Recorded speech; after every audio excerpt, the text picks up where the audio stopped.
Bueno, gracias. Llegamos a la última parte de nuestro evento. Es un placer tener con nosotros a Federico Sturzenegger, que bueno, ha sido habitué de estos eventos de Bank Magazine en los últimos años. Es Federico que recordaba, hago una breve introducción y después Federico va a hacer una exposición, que le agradezco además porque tuvo mucho trabajo en estos días exponiendo en distintos lugares y habrá dicho, ahora tengo que hablar en Bank también. Pero es un tipo de palabra y acá está. Me acordaba, no te iba a fallar después de no, tantos años. te agradezco muchísimo. Me acordaba hace varios años, creo que fue antes que asumas como diputado, que hablábamos del tema de las reservas. No estábamos todos muy preocupados porque caían. Y yo te pregunté, bueno, pero ¿dónde terminamos con las reservas? Y dice, no te preocupes porque cuando gane Macri a nadie le va a importar que haya $1 de reservas porque los dólares van a venir. No sé si vos te acordás de haber dicho eso. Sí, después sí, por ahí me desmentís. Sí, no me creías. En la radio no me creías. Me decías, ah. Es verdad. Bueno, Federico, gracias. Un placer tener ahora a Federico Sturzenegger ya como presidente del Banco Central. La dinámica va a ser la siguiente. Va a disertar en primer lugar y luego vamos a charlar un ratito. ¿sí? Dale, perfecto. Un placer. Bueno, perfecto. Bueno, gracias Pablo, como siempre un placer. He estado acá varias veces, así que no iba a fallar este año, así que un gusto acompañarte y acompañar también todos estos años de la revista Bank, ¿no? Que bueno, veo, son 10, sabía que eran unos cuantos, pero así que no. Vamos a reflotar la foto que le hicimos a Federico con un casco, con el casco puesto, ¿eh?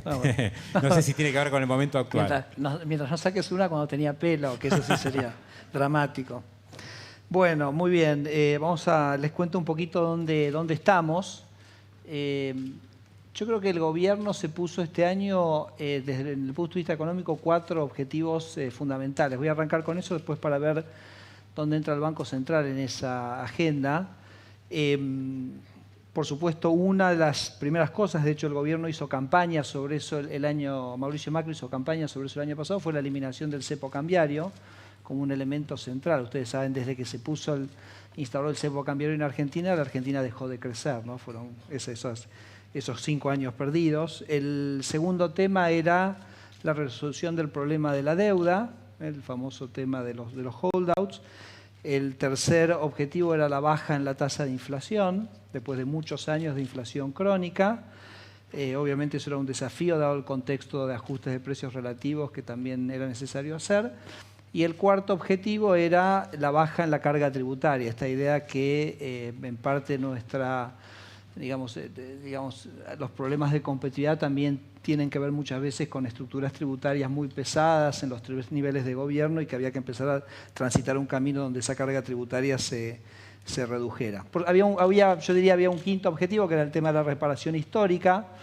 El gobierno, ese era un problema que estaba planteado, que había que abordarlo y resolverlo, ¿no? Entonces no seguir pateándolo para adelante. Pero yo diría que en lo económico los grandes 4 objetivos que se plantearon fueron el cepo, los holdouts, la baja en la carga tributaria y la inflación, la baja de la inflación. Y yo diría que claramente el Banco Central entra de una manera muy central en 2 de ellos, ¿no? Es básicamente el primero, la desarticulación del cepo cambiario, cosa que nosotros hicimos el 17 de diciembre en un proceso que después continuó y que terminó el 3 de agosto, cuando quedó terminado el cepo cambiario y ya, gracias a Dios, esta reunión de Bank como decías vos recién, Pablo, no discute ese tipo de cosas, sino que ya lo podemos haber dejado atrás. Fue un tema bastante complejo de resolver. Yo siempre lo he contado en varios lugares. El día que nos juntamos, el 17 de diciembre, la reunión de directorio empezó a las 12 del mediodía y terminó a las 2 de la mañana. Fueron 14 horas. Esto era como una bomba llena de cables y que tenías que ir cortando y viendo qué cables, y que transpiramos un poco esas 14 horas, pero había que asegurarse que se cortaran los cables correctos porque había un entramado institucional muy complejo que se había montado, que uno de alguna manera tenía que ir desarticulando y desarmando sin generar ningún costo. Y por eso digo que después fue un proceso que de hecho tardó 8 meses hasta su completitud total. Y obviamente el tema de inflación, que voy a hablar ahora un minuto en más detalle, pero que es como el tema central nuestro. Entonces, eso como marco, digamos, de las cosas en las cuales está interesada el gobierno. Nosotros desde el primer momento planteamos 3 agendas centrales en el funcionamiento del Banco Central. Uno justamente tiene que ver con todo lo monetario / cambiario, es decir, el objetivo central que le da la Carta Orgánica, al Banco Central, que es la estabilidad de los precios y preservar el valor adquisitivo del dinero. Entonces, ese fue un tema. Ahora, básicamente, comento sobre eso. El segundo es el desarrollo del sector financiero, que entiendo era un poquito lo que estaban hablando en el panel anterior. Acá el desfasaje que tenemos es muy pronunciado. Argentina tiene depósitos como porcentaje de su producto, que son 15% del PBI. Por ejemplo, si uno va a Chile es 90%. O sea que acá, digamos, esto no es chico. O sea, acá tenemos algo que está fundamentalmente muy mal. Obviamente, si los depósitos son 15% del PBI, los créditos van a ser 15% del PBI. O sea, no podemos inventar créditos si el sector financiero no tiene insumos para trabajar. Y el insumo del sector financiero son ahorros intermediados a través del sector financiero. Entonces, no hay. Entonces, tenemos un sector financiero que es muy transaccional, muy pequeño. Entonces, el segundo objetivo que nosotros nos planteamos es empezar a transitar un camino que empiece a llevarnos a donde están, no digo Japón o Estados Unidos, donde los depósitos del PBI superan holgadamente el PBI, pero claramente salir de la situación que estamos. Así que el desarrollo del sector financiero, ahora voy a hablar algunas de las cosas que hicimos en ese sentido. Y después nosotros teníamos una tercera agenda. Para nosotros es realmente importante, no voy a hablar tanto hoy, que es la eliminación del efectivo de la economía, que tiene también su plan y sus políticas, y que también se ata con la formalización de la economía, y que es otra agenda, pero la verdad que nosotros a las 3 las hemos puesto prácticamente en el mismo plano de importancia en nuestra visión estratégica. Arranco con el tema de inflación. Ahí nosotros decidimos hacer un experimento y abordar este tema de una manera totalmente diferente a como se había hecho históricamente en Argentina. En Argentina muchas veces las políticas públicas están determinadas o condicionadas por la premura, por la ansiedad, por la necesidad de resultados inmediatos y rápidos. Y eso había llevado que históricamente en Argentina todos los planes de estabilización se focalizaran en usar el tipo de cambio como ancla de estabilización. Y eso la verdad que en el arranque funciona bien porque coordina las expectativas, las tasas de interés caen. Típicamente esto está estudiado no solo en el caso de Argentina, sino internacionalmente. Inicialmente los planes de estabilización que usan el tipo de cambio empiezan con un boom en el consumo. Pero el problema es que eso de alguna manera la dejaba la economía argentina encorsetada, sin capacidad de acomodarse a los distintos shocks que después inexorablemente una economía pequeña y abierta como Argentina se ve sometida, a las que se ve sometida una economía como la Argentina. Con lo cual eso, inexorablemente, ya lo sabemos de la historia argentina, siempre terminó mal. O sea, tenemos, yo digo, el historial nuestro está lleno de historiales de planes de estabilización basados en el tipo de cambio que terminaron fracasando.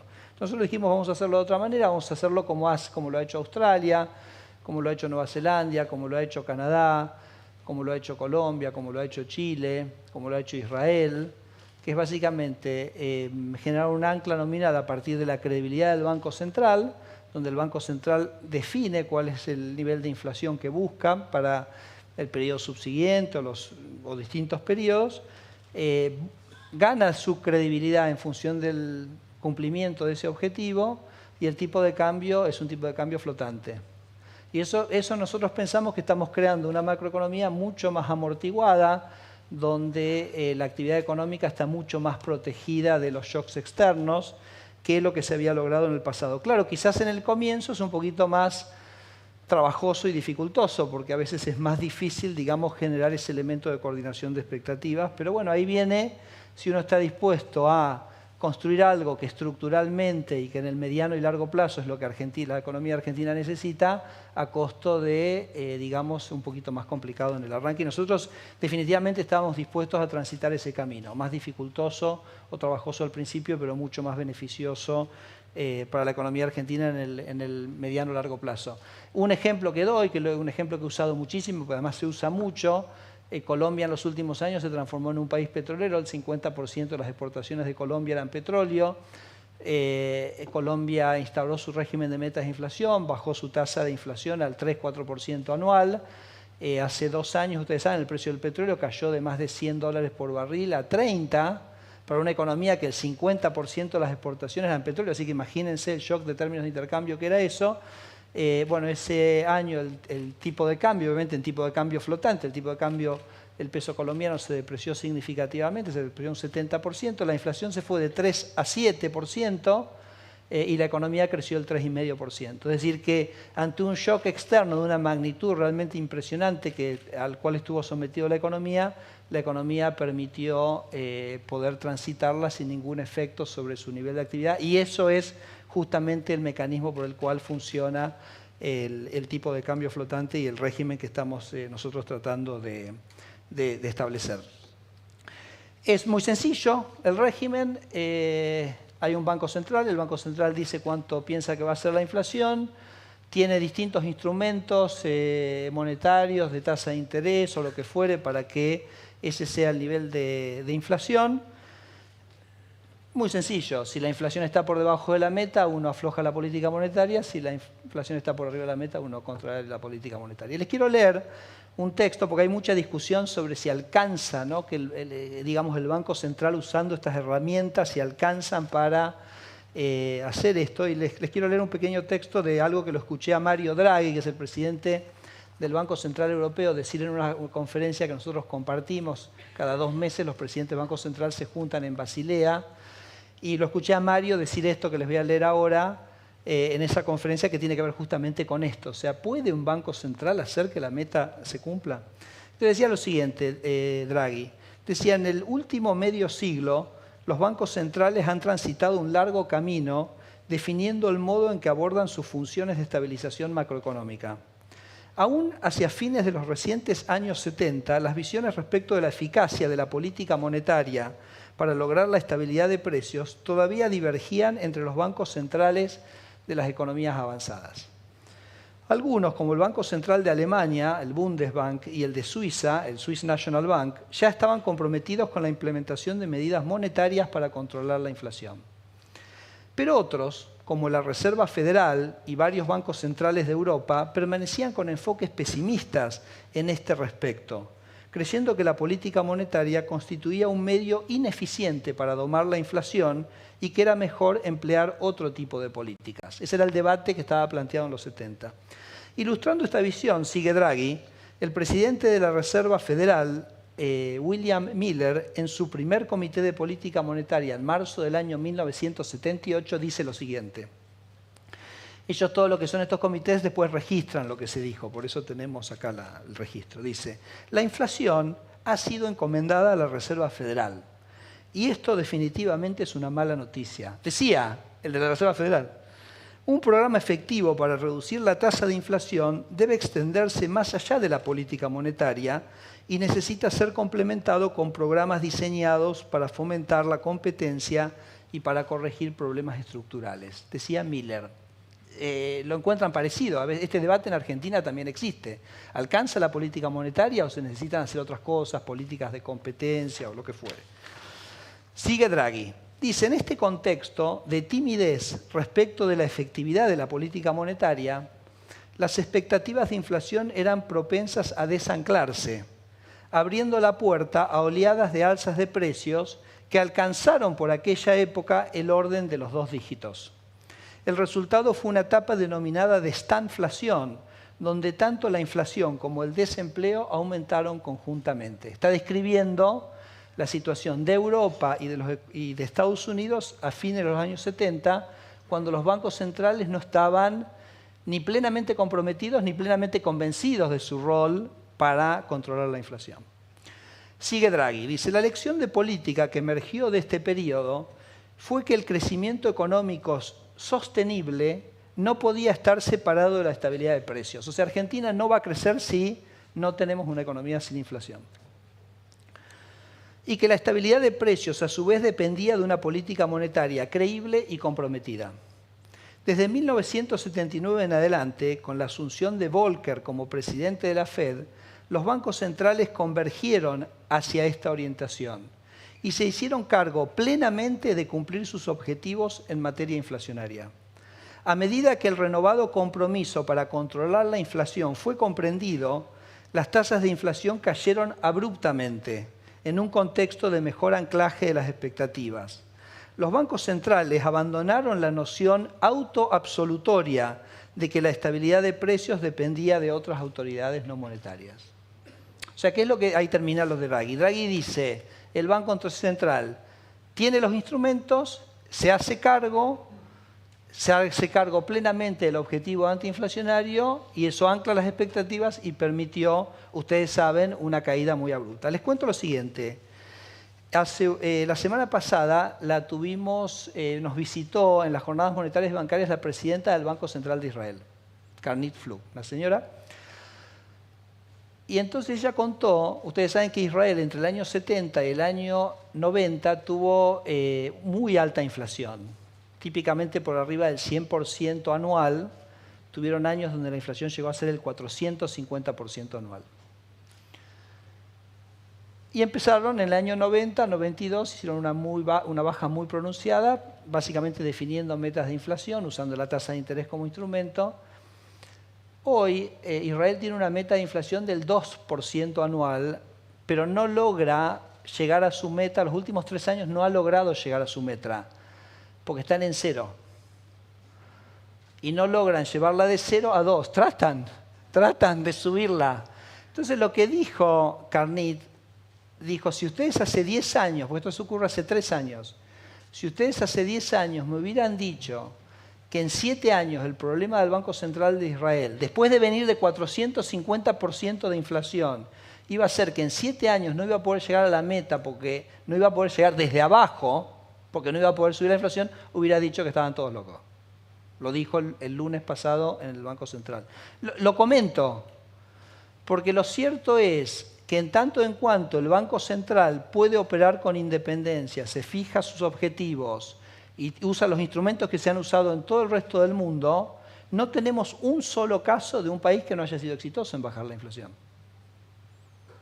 No existe. O sea, sería un caso realmente extraordinario el de Argentina, de que aplicando las mismas metodologías, los mismos instrumentos, repito, en tanto en cuanto se defienda y se respete la independencia del Banco Central, que no sea exitoso. Sería como una cosa realmente inédita. Con lo cual, nosotros estamos absolutamente convencidos del éxito, estamos convencidos de las metas que nos hemos impuesto. Claro, nosotros cuando al principio, nosotros sabíamos que el primer semestre era complicado. El primer semestre era complicado no solo por el ajuste de precios relativos, que obviamente en el corto plazo te generan, digamos, un problema, pero también porque nosotros habíamos heredado una economía donde la cantidad de dinero estaba creciendo, yo les diría, prácticamente sin control. Nosotros asumimos un banco central con la cantidad de dinero un 45% por encima de la que había un año antes. Como la política monetaria tiene rezagos por los cuales opera, un poco nosotros sabíamos que la inflación del primer semestre estaba jugada, porque era el crecimiento de la cantidad de dinero del segundo semestre del año pasado lo que definía la inflación del primer semestre. Y lo que nosotros empezábamos a hacer a partir del 14 de diciembre era lo que iba a definir la inflación del segundo semestre, ya lo sabíamos. Pero íbamos a tener que 6 meses donde eso de alguna manera va a ser difícil ver. Esto es estándar. Nosotros cuando planteamos una inflación de 1,5% o menos en el último trimestre, la verdad que fue enfrentado con bastante escepticismo. Porque ha sido un año, ha habido, digamos, renegociaciones salariales durante el año, fue encontrado con bastante escepticismo y aquí estamos. En agosto, ustedes saben, una inflación del 0,9%, sacando el tema de las tarifas, ¿no? Y creo que eso realmente había sido realmente no anticipado. Y se van produciendo cosas que son, en esto yo les comentaba de la presidenta del Banco Central, de cómo los tiempos a veces sorprenden, cómo ellos mismos se sorprendieron de la velocidad de desinflación en Israel, cómo ellos nunca hubieran imaginado hace 10 años que iban a estar en el problema inverso al que habían tenido históricamente. Nos contaba también en la conferencia, las jornadas monetarias y bancarias, Guillermo Ortiz, que fue presidente del Banco Central de México durante el tequila y los años subsiguientes, que ellos tuvieron el tequila en el año 95 y les llevó 5 años emitir un bono en pesos mexicanos, lo hicieron recién en el año 2000, o sea, del 95 al 2000, que fue a 3 años y salió con una tasa de interés del 18%. Es decir, a los mexicanos, con todo la consistencia que le pusieron, les llevó 5 años emitir un bono a 3 años al 18%. El bono nuestro a 3 años ayer estaba tradeando a menos del 20% de tasa, lo vi recién ahí cuando salía de la oficina, y ya emitimos un bono a 5 años, que también está como sorprendiendo en términos, y ayer de hecho subió significativamente. Y ese bono en realidad, ese bono a 5 años, es la apuesta al peso. Entonces ahí yo tengo un indicador sobre qué tan bien estoy yo haciendo mi trabajo. Si las expectativas de inflación caen, quiere decir que el valor de ese bono en pesos va a subir y nuestra obligación es con el tenedor de pesos, no solo con el asalariado, con el que invierte financieramente, con el tenedor de pesos en general. Así que es fantástico tener una curva en pesos que ahora es a 5 años, veremos en qué momento puede ampliarse, pero que empieza a generar una referencia que permite alargar los plazos y dar certidumbre, y donde el compromiso nuestro es el cumplimiento de nuestras metas de inflación, que es lo que sostiene esos instrumentos en pesos. Ese instrumento a 5 está tradeando unos cuantos cientos de puntos por arriba de la meta, de la trayectoria de metas de inflación del central, pero me parece que es un muy buen punto de comienzo. En un contexto donde la apertura al mercado de capitales ha generado una caída muy significativa en el precio del financiamiento para las empresas argentinas. También lo miraba antes de salir, por ejemplo, el bono de YPF 2018 tiene una tasa de 3,6%. El bono de YPF 2024 estaba cotizando a 6,55, cuando este bono estaba 8 y 8 y pico, casi 9 hace unos pocos meses. Arcor, por ejemplo, tiene un bono 2023 que hoy está tradeando con una tasa del 4,61. Entonces ha habido un cambio realmente muy dramático en el acceso al financiamiento que se produce a partir de un marco económico más ordenado. Así que básicamente metas, el compromiso absoluto. Tenemos un equipo de gente en el central que está absolutamente convencido que lo que estructuralmente cambia a la Argentina es que Argentina tenga la inflación de un país normal.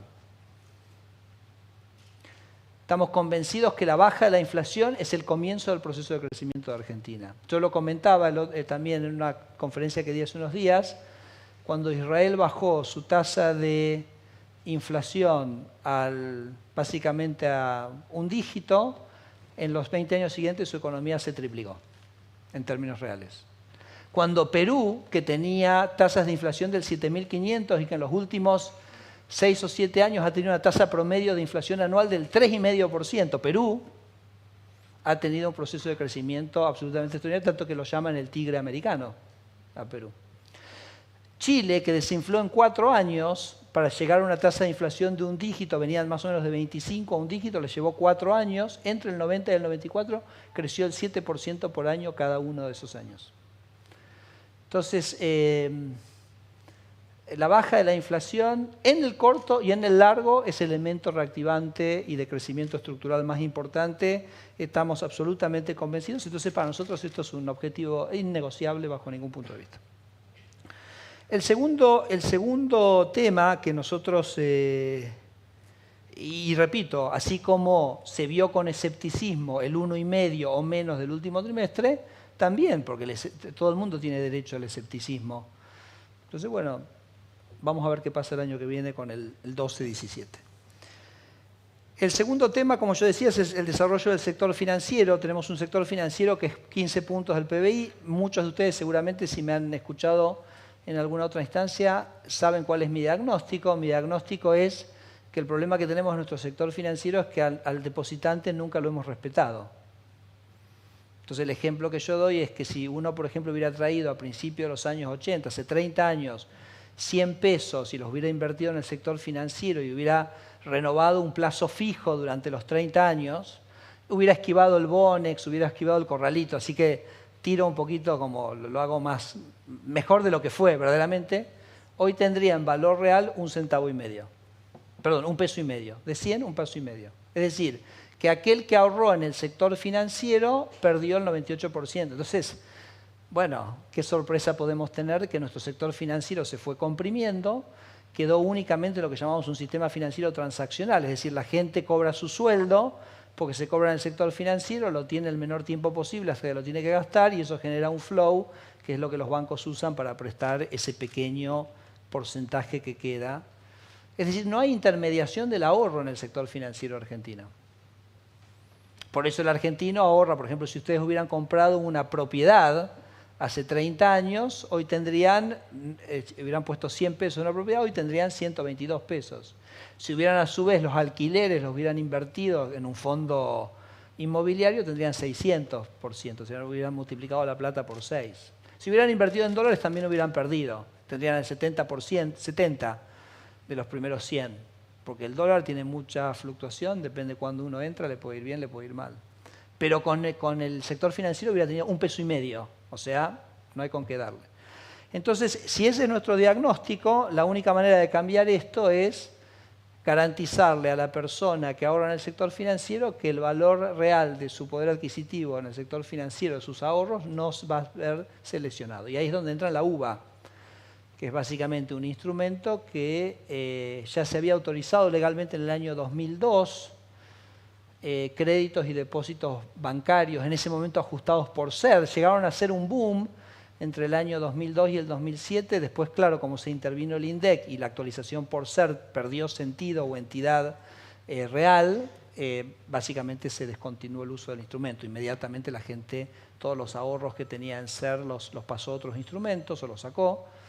Pero el depósito en UVA es para nosotros el depósito donde uno va al sector financiero y entonces el sector financiero dice, bueno, tu dinero no va a perder poder adquisitivo.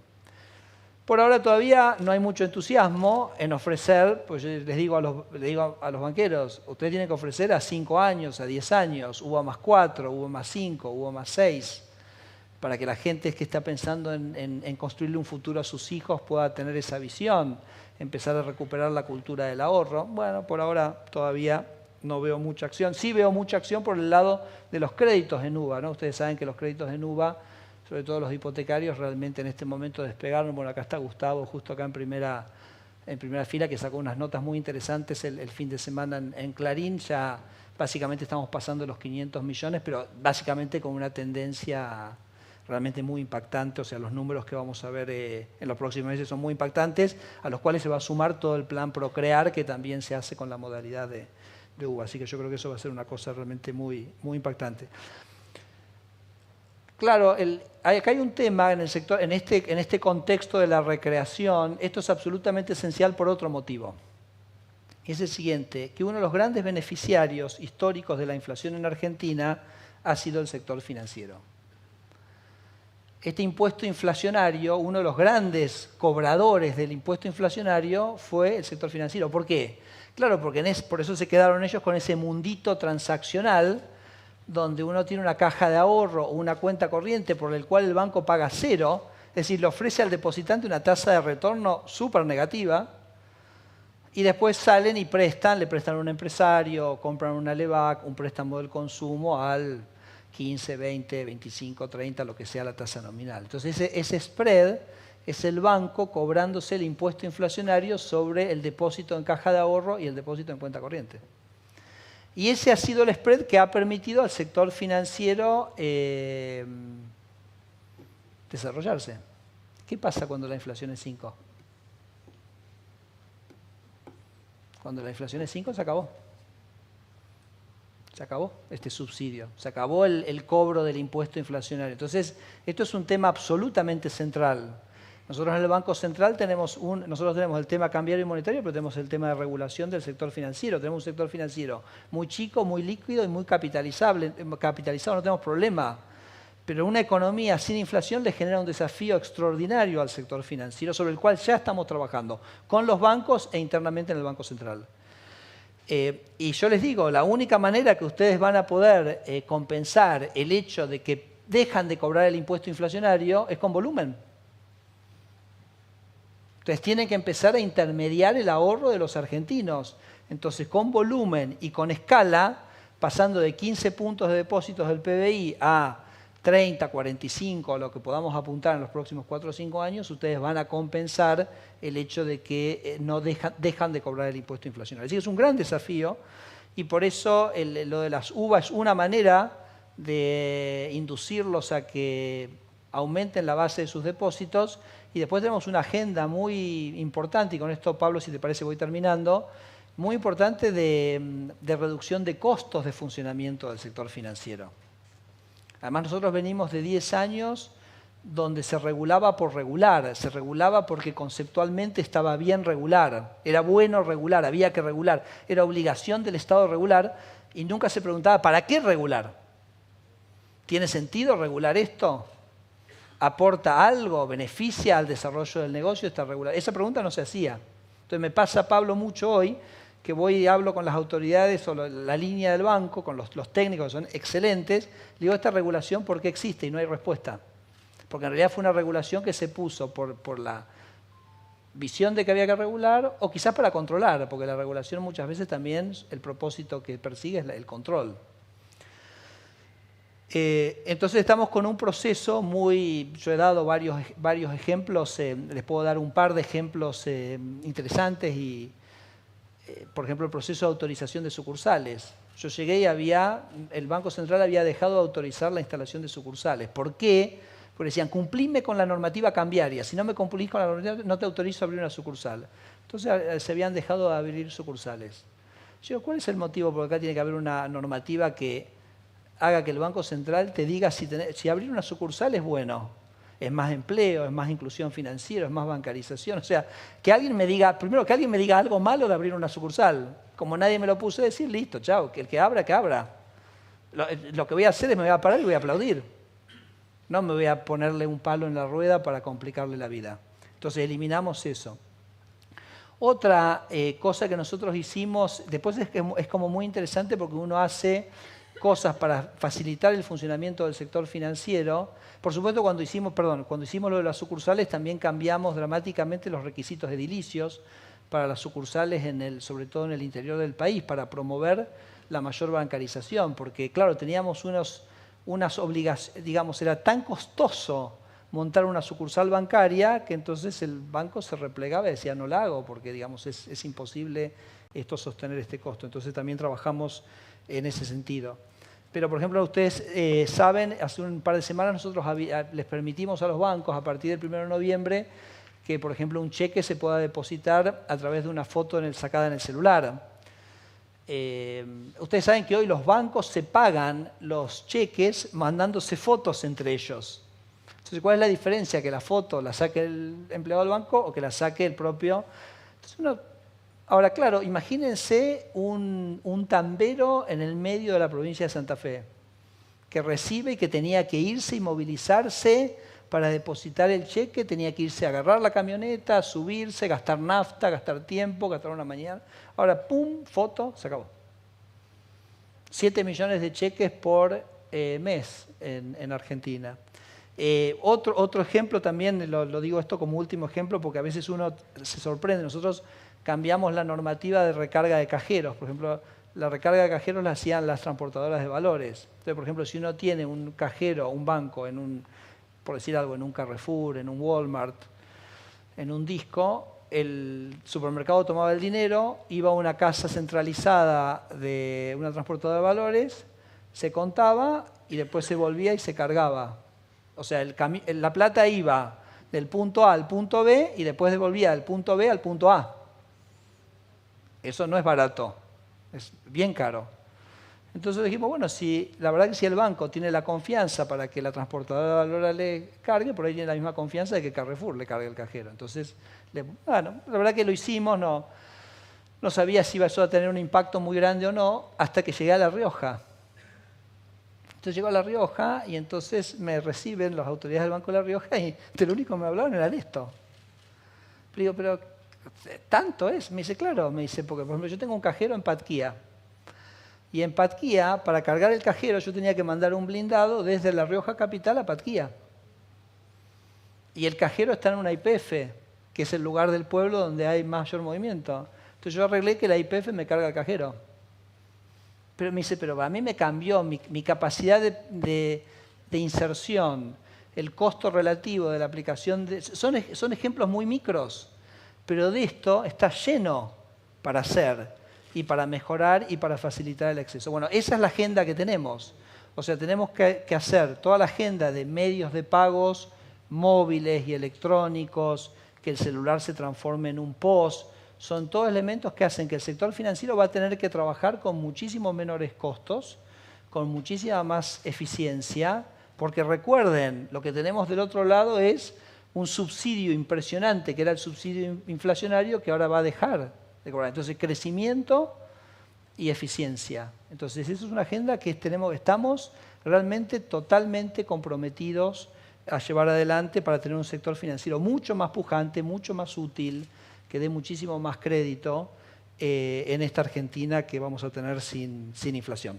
Así que si te parece termino ahí y bueno, ahora no sé, creo que me vas a preguntar algunas cosas. ¿Cómo no? Gracias, Federico. Un aplauso para el presidente del Banco Central.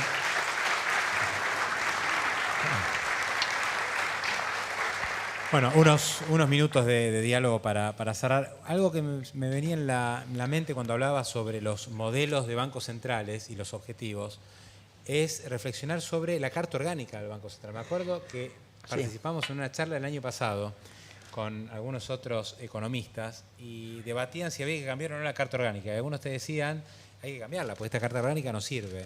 Y creo que vos decías, no. Vamos a tratar de cumplirla aún con esta Carta Orgánica. ¿Sirve hoy la Carta Orgánica que tiene? Porque es como que no es el objetivo que están persiguiendo actualmente. Sí, muchas experiencias de desinflación han tenido cambios en la Carta Orgánica del Banco Central que básicamente le han consolidado la independencia. Por ejemplo, Rodrigo Vergara contó que eso fue un tema central en Chile, también en Israel, etc. Ahora, nosotros este fue un tema que discutimos muchísimo durante la campaña mismo. Y mi planteo era un poquito diferente, que es el siguiente. Argentina está cansada de los cambios en la ley. Pensamos que cambiamos una ley y entonces pensamos que el país cambió. No, para que el país cambie, cambiemos nosotros. Bueno, justamente, okay. Cambiemos, me salió bien. O sea, cambiemos las acciones, cambiemos los comportamientos. Entonces yo me acuerdo de debates que hemos tenido con el actual presidente, y yo le decía, ¿qué da más credibilidad? ¿No hacer algo porque cambiaste una ley, entonces no lo puedes hacer? ¿O no hacer algo pudiendo hacerlo? Donde la señal que vos das es, no, se podrían dar más adelantos, pero no. Esto es lo que es consistente con el programa de desinflación, aunque lo podríamos hacer. No es que cambiamos la ley, entonces no lo hacemos. Te cuento, entre paréntesis, fue por ejemplo el proceso que se siguió en Inglaterra. Inglaterra, en eso que decía Draghi de las altas inflaciones, por supuesto, Inglaterra tenía altísimas inflaciones en los años 70 también, Estados Unidos también, y se empezó un proceso de reconstrucción de la credibilidad del Banco de Inglaterra. ¿Y sabes quién fue el que cambió la ley del Banco de Inglaterra? Tony Blair. O sea, cuando llegó el gobierno laborista, dijo, este es un Banco de Inglaterra que ha establecido su credibilidad, tiene sus credenciales y no quiero que nadie esto me lo toque. Entonces como que fue al revés el proceso. El proceso fue, demostremos que Argentina puede ser un país sin inflación. Bueno, la credibilidad del Banco Central, la independencia del Banco Central es una cosa esencial para eso, sí es una cosa absolutamente esencial para esa. Ejercitámosla en los hechos, ejercitémosla en los hechos durante un tiempo y después podemos pensar si lo queremos de alguna manera consolidar. Pero argentinos a las cosas, o sea, hagamos, no pensemos que porque hacemos un cambio legal entonces la cosa está resuelta. Ese un poquito fue mi enfoque y me parece que es el enfoque que estamos llevando adelante. Hoy creo que hubo reunión de equipo económico. No sé si participaste, no lo tengo claro, pero ¿qué es lo que, no te voy a preguntar las intimidades de lo que se habla en una reunión de equipo económico, pero muchos ven como un enfrentamiento entre lo que es la política del Banco Central para atacar la inflación y una descoordinación del Ministerio de Hacienda que, bueno, tiene sus preocupaciones y que maneja otro tipo de urgencias. Entonces, como que hay una visión antagónica entre lo que quiere el Banco Central, que es bajar la inflación, que vos lo relataste con puntillosidad, y después lo que termina pasando en materia fiscal y finalmente con la política de famosa política de ingresos, ¿no?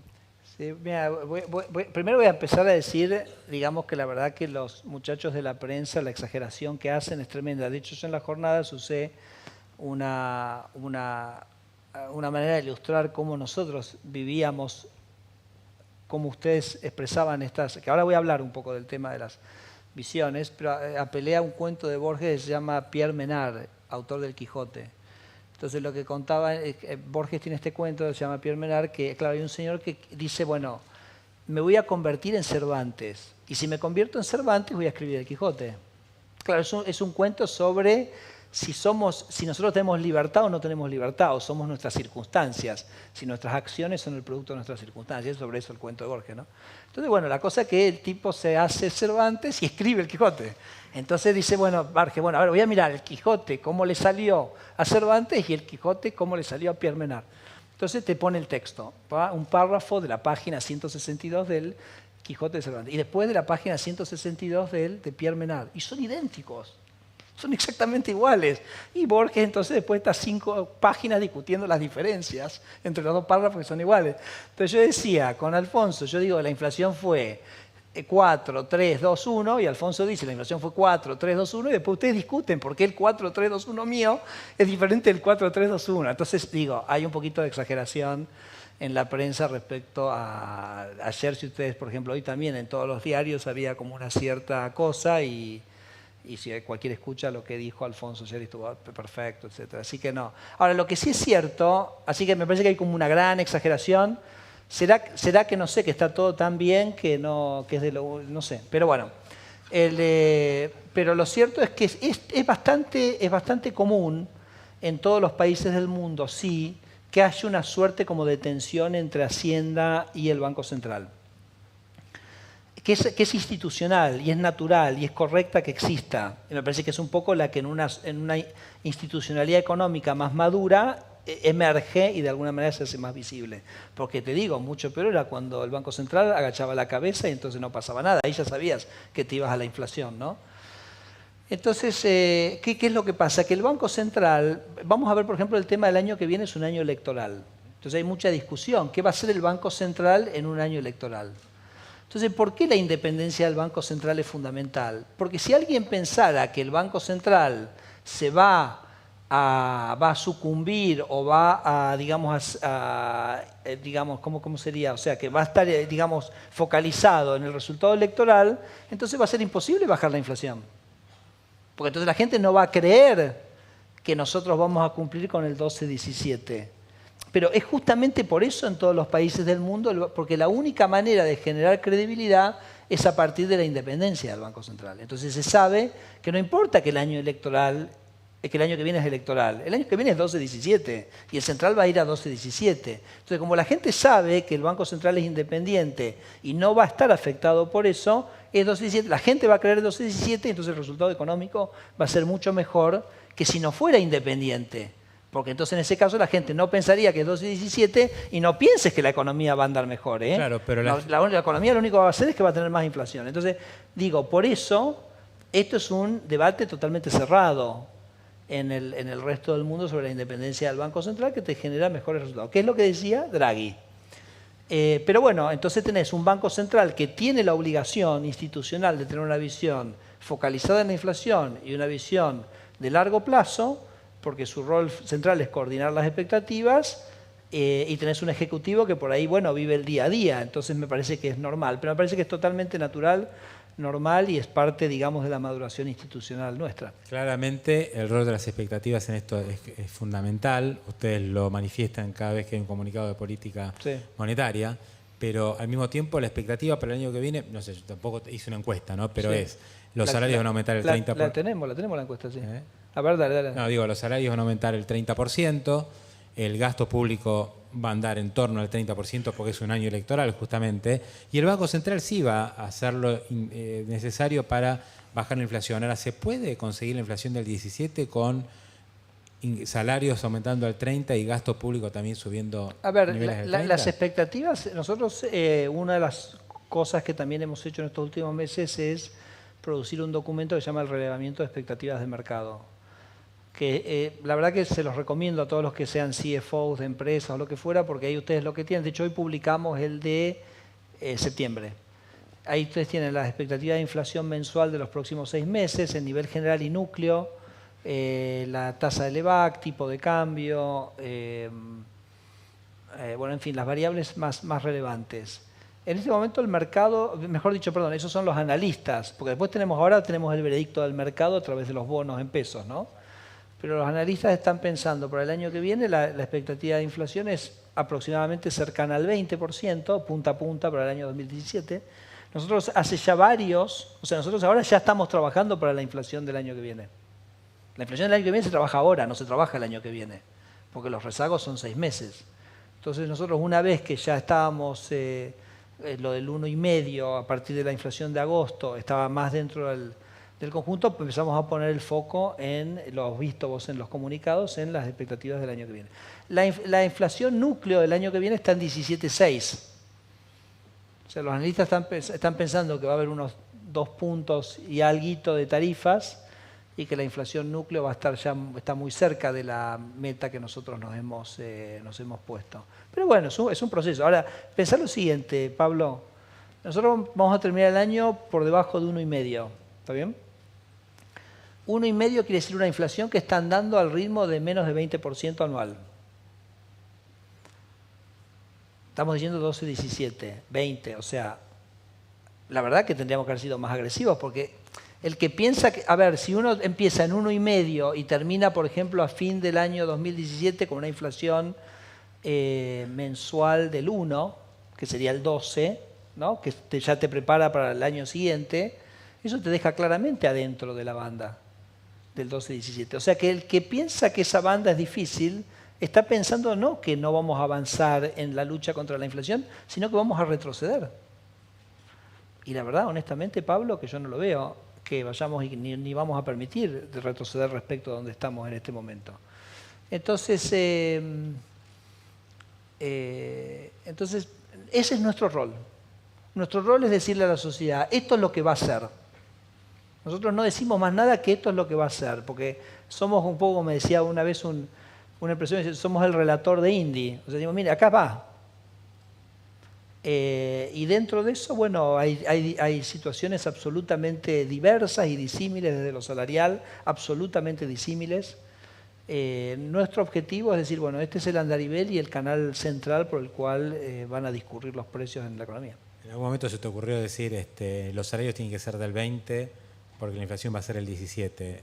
¿Sostenés esa idea o te no, parece, pero vos bueno, lo que tenés, yo creo que hay que cambiar un poquito el foco y salir de la cosa nominal a lo real.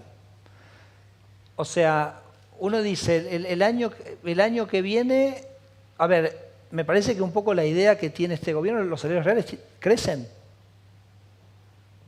O sea, uno hace la política económica para que los salarios reales crezcan.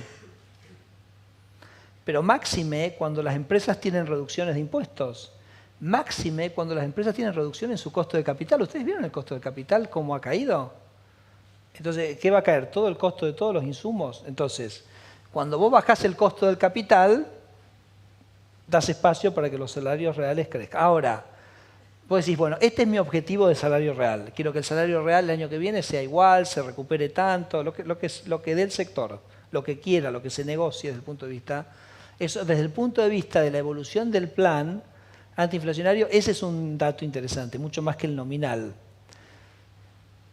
Y después tenés que decir, bueno, ¿cuánto pienso yo que va a ser la inflación el año que viene? Para ver cuánto tengo que ajustar el nominal para que el real dé ese valor. ¿Ok? Entonces, bueno, simplemente hay que sacar esas cuentas. Lo que sí, déjame decirte lo siguiente. Cuando vos tenés una inflación que es constante a lo largo del tiempo, para que el salario real se mantenga constante, es como que la negociación salarial es igual a la inflación pasada. Si la inflación sube, para que el salario real se mantenga constante, el nominal tiene que ser más alto que la inflación pasada. Pero cuando la inflación cae, para que el salario real se quede constante, el nominal tiene que ser menos que la inflación pasada. Entonces, hay toda una discusión sobre el convencimiento que nosotros podamos tener y me parece que eso va digamos, va a incidir. Pero repito, no, nuestro rol no es generar ninguna recomendación ni pontificar a nadie en ese sentido, porque además, repito, las condiciones son totalmente disímiles, sino simplemente decir, bueno, señores, la inflación sepan que va a estar dentro de este andarivel. El otro día escuchaba un programa de radio hablando de periodismo, bueno, es lo que hace uno también finalmente, ¿no? Más allá de exageraciones o no. Y se preguntaban en la charla, bueno, pero ¿por qué bajó la inflación? Y alguien respondió, y la inflación bajó por la recesión que hay, porque la gente no compra. Entonces está la idea de que si baja la inflación es porque hay malas noticias. Claro, ¿no? Esta idea de círculo virtuoso, de que si bajamos la inflación, eso es lo que va a ser finalmente un trampolín para es exactamente el desarrollo. al revés. Pero es exactamente al revés, que increíble, ¿no? Porque cuando después nosotros miremos el año 2016, vamos a tener un primer semestre con bastante inflación y un segundo semestre con muchísima menos inflación. Y vas a ver cuál va a ser el semestre donde se creció y cuál fue el semestre donde se cayó. Toda la evidencia empírica en Argentina es que en Argentina cuando sube la inflación cae el producto. Es exactamente lo contrario. O sea, pero les puedo dar trabajo desde Mario Brotherson de los años 70, donde ya se venía analizando esto, o de Robert Lucas, hasta lo que hemos hecho en el Banco Central en los últimos años. O sea, la inflación es un impuesto. Entonces, cuando sube ese impuesto, que además le pega sobre todo a los sectores de menores recursos, es cuando la economía entra en problemas de actividad. No hemos dicho, no hay nada más reactivante que bajar la inflación. Pero te lo repito, o sea, lo vamos a ver después ya en el propio año 2016. Hablemos eso cuando termine el año y vas a ver que vas a tener un segundo semestre mucho mejor, que fue el semestre donde justamente bajó la inflación, bajaron los niveles de incertidumbre, el poder adquisitivo de los salarios se preservó mucho más. Así que la verdad que nosotros desde el Central, honestamente, lo vemos exactamente al revés. Un par de preguntas finales. Cuando ves el dato de pobreza, 32%, presidente del Banco Central, ¿eso genera alguna responsabilidad desde la política que te toca llevar adelante o es un tema de Carolina Stanley? No, es el tema central. Primero déjame decirte una cosa. Argentina tiene el mismo nivel de pobreza que en el año 1990. Chile en este momento tiene un tercio del nivel de pobreza que tenía el año 1990. Y Brasil tiene un 50% del nivel de pobreza, o sea que en esta agenda Argentina ha sido realmente es catastrófico lo que ha ocurrido en nuestro país.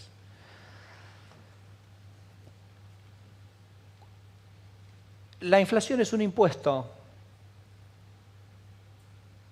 Al decil más bajo, dentro de hoy, si ustedes miran los datos de la FIP, y toman todos los salarios formales, no tengo los informales, tengo los formales.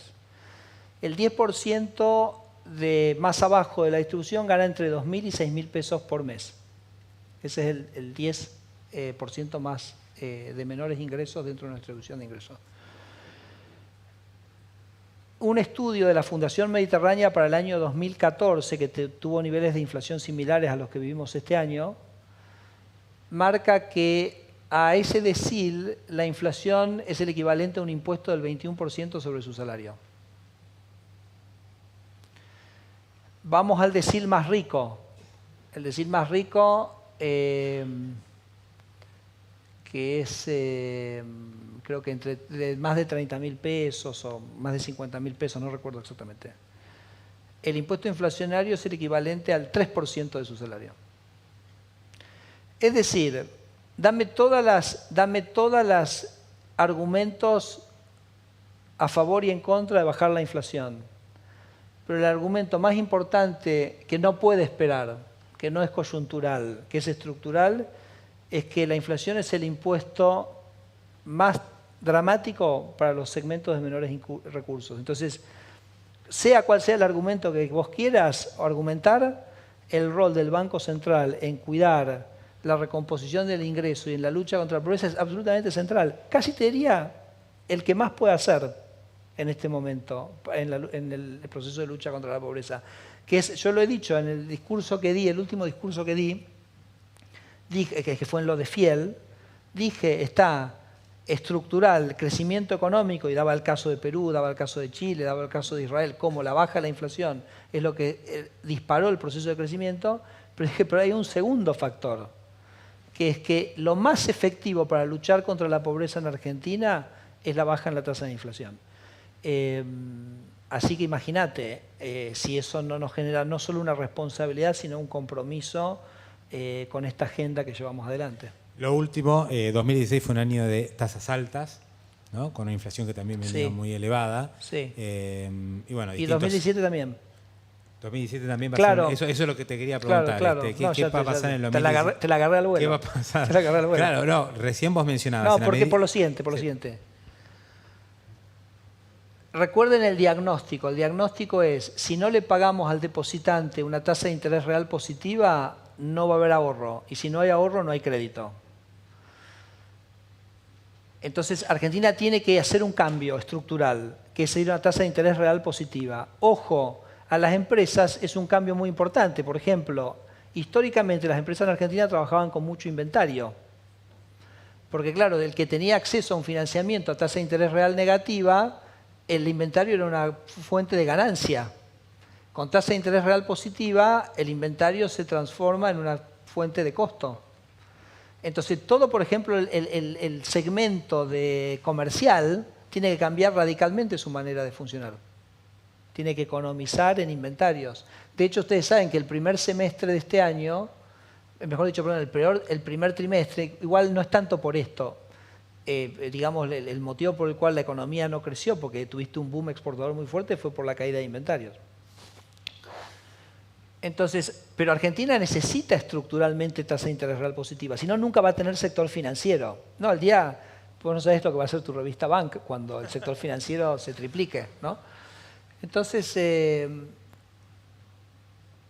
nosotros en este momento se da lo que nosotros en el Central llamamos la divina coincidencia, que es que la tasa de interés real positiva cumple un doble propósito. Primero, que nos empieza a transitar ese camino de recuperación del sector financiero, pero a su vez, le mete un poco más para inducir el proceso de desinflación.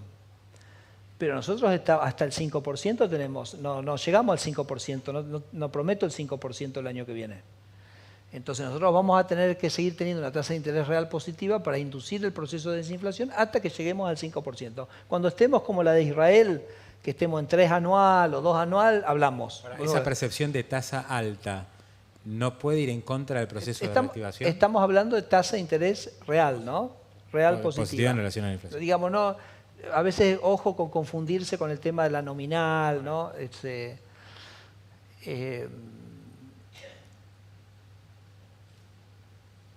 No, lo que va a cambiar radicalmente es la composición entre consumo e inversión de la economía. En una economía con tasa de interés real negativa, vos tenés que estimular el consumo y tenés muy poquito inversión. Argentina está invirtiendo el 14 puntos del PIB. Porque, ¿sabes qué? Si no, China sería el país más recesivo del mundo. China ahorra el 50% del PBI, no para de crecer al 7%. Entonces, la tasa de interés real negativa ha hecho que Argentina sea un país que se vaya descapitalizando en todo sentido. Entonces, lo que va a ocurrir es que va a aumentar el ahorro, va a aumentar la inversión y la economía va a crecer mucho más.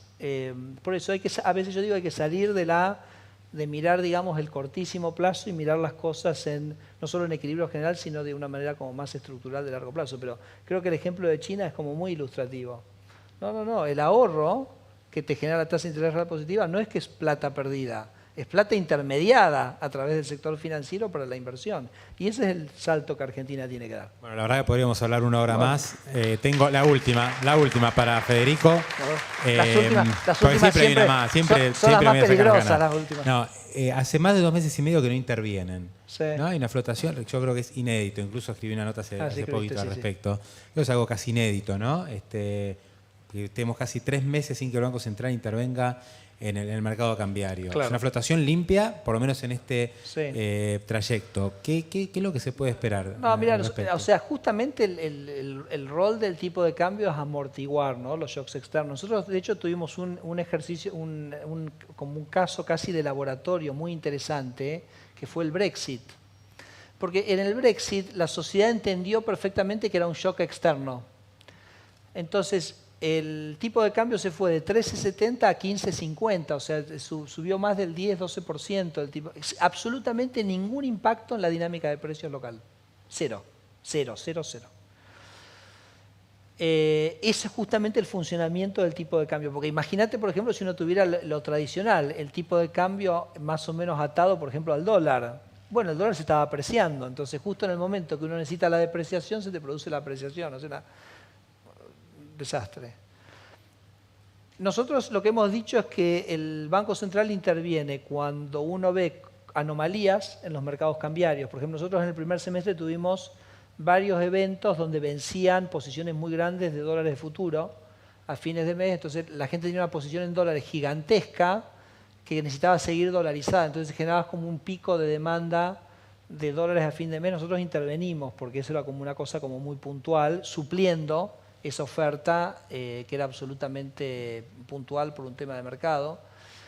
También, por supuesto, está uno dice, bueno, quizás en algún momento tiene sentido que el central recomponga, más allá que yo siempre he dicho, y la verdad que creo que me lo vas a reconocer, que el año pasado de lo único que se hablaba en Argentina las reservas del Banco Central, creo que este año no, pero uno dice, bueno, por ahí algo de recomposición de reservas vale hacer. Nosotros compramos 10.000 millones de dólares este año, eso termina siendo como una suerte de intervención, no es una intervención. Por supuesto, como en nuestro esquema de tasa de interés el dinero es endógeno, o sea, cuando uno compra reservas emite pesos. Si el mercado no quiere esos pesos, van a volver al Banco Central, las vamos a absorber vía LEVAC. Entonces, nosotros de hecho lo hemos dicho, el desvío que hemos tenido respecto al programa monetario de abril es un 100% explicado porque compramos 7.500 millones de dólares más, lo cual, es decir, la hoja de balance creció en activos y creció en pasivos, no hay problema. El día que haya cualquier problema, se devuelven las LEVAC, se venden los dólares y se acabó la historia. O sea que no pasa nada. Pero entonces, nosotros la verdad que en la primera mitad del año, sobre todo después del acuerdo con los holdouts, que hubo mucho flujo muy puntual y que el tipo de cambio se colocó en un nivel que nos pareció que era apropiado para recomponer reservas, compramos.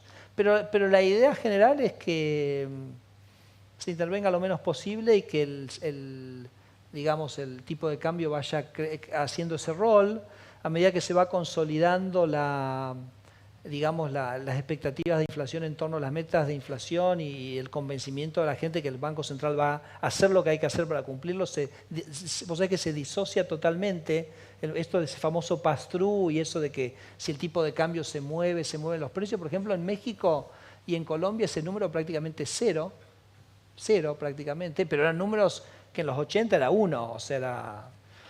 Entonces, me parece que en Brexit fue 0, pero no digo que hayamos ganado esa batalla, simplemente digo fue un caso puntual. Pero el objetivo es ese, que la economía argentina por primera vez tenga un amortiguador, que los amortiguadores de la Argentina no sean las crisis, que tenga un amortiguador natural, que sea el tipo de cambio, un tipo de cambio que anticipa. Entonces, nunca, por ejemplo, vos podés tener un salto en el tipo de cambio, porque el tipo de cambio, si vos pensás que el tipo de cambio va a subir, ya subió. Inmediatamente sube. Entonces, en cualquier momento del tiempo nunca podés pensar que va a ir para acá o para allá. ¿Va a ir para arriba o puede ir para abajo? Porque si no fuera así, ya hubiera ido para arriba o para abajo. Entonces, le sacás un montón de incertidumbre. Sí, déjame decir que tiene que ver con tu panel anterior. Es muy importante que los empresarios empiecen a darse cuenta que este es el esquema, acá que lo veo a Mantilla. Los exportadores tienen que vender su producto en el mercado de futuros. O sea, tiene que eliminar este riesgo de su cash flow. Entonces, hoy un exportador que está vendiendo acá 6 meses tiene un tipo de cambio que está cerca de los 17 pesos, no sé, habría que ver de dónde están los... Pero digamos, me parece muy importante y eso también está como muy poco desarrollado. Me ocurre cosas insólitas, por ejemplo, el otro día con un exportador, me dice, uy, perdí un montón con los dólares futuros, le digo, no entendía. Me dice, pero vos vendés dólares futuros, o sea, el exportador tiene que vender, es el que ofrece dólares en el mercado de futuros y el importador es el que compra. Pero no, este era un exportador que había comprado, o sea, había especulado, o sea, había aumentado la volatilidad de su cash flow. Entonces, necesitamos, esto me parece que es bastante importante a medida que se internalice esta volatilidad del tipo de cambio, también tiene que cambiar un poquito el comportamiento empresario y es natural, esto se ha ido dando en todos los países. Pero esto es un poquito la filosofía, pero está en el centro de lo que nosotros pensamos que es esta macro más estable para Argentina. Bueno, como cierre, le quiero agradecer nuevamente a Federico. La verdad que no es habitual ni por ahí tan cómodo para un banquero central estar con esta charla, no es muy habitual. La verdad que le agradezco especialmente. Y lo bueno es que hablamos de un montón de cosas que van a pasar el año que viene. O sea que el año que viene Federico va a volver a venir a ver si el 12-17 es una realidad. Ojalá que sí, ¿no? Porque creo que no te voy a fallar. Es un placer. Bueno, Federico. Con el 12-17. Gracias. Bueno, gracias a todos por haber venido. Un placer como siempre y hasta la próxima.